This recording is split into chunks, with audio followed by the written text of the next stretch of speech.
से सोना है, जाग जाओ. हा 2-2:30 वाजता व्हेंटिलेटरवर गेलाय. मग डॉक्टरने तिथे थांबणं काम आहे का नाही? सिस्टर बसल्यात मोबाईलवर गेम खेळत. सिस्टर आज सकाळच्या ह्याच्यामध्ये जे सांगितलं होतं की आपल्या दुसरा जो केला का सिटी स्कॅन आहे, त्या सिटी स्कॅनमध्ये जो तुमचा मेन आर्टरी आहे त्या आर्टरीला जो प्रॉब्लेम आहे ते सकाळी सांगितलं गेलं नाही. आणि तर ह्या याच्यामध्ये फार सिरियसली दुपारच्या वेळेसच सांगितलं गेलं. ऐका, तुम्हाला सांगतो मी आता हा पहिल्यापासून आहे डॉक्टरशी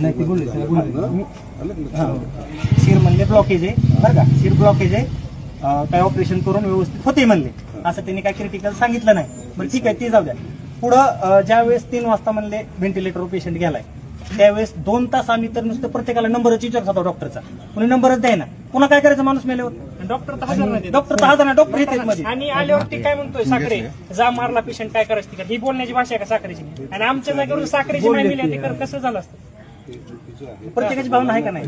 नाही. परंतु ते चुकीचं आहे. परंतु जे सिरियसने जे ब्लॉक दिसले नाही, डबल का करावं लागलं आपल्याला सिटी स्कॅन?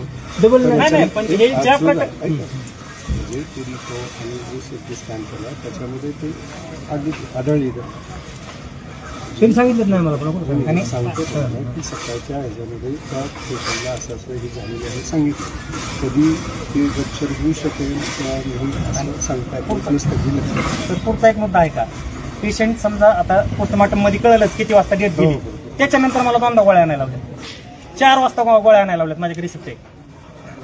2दा गोळ्या आणायला लावल्या. 4 वाजता गोळ्या आणायला लावल्या.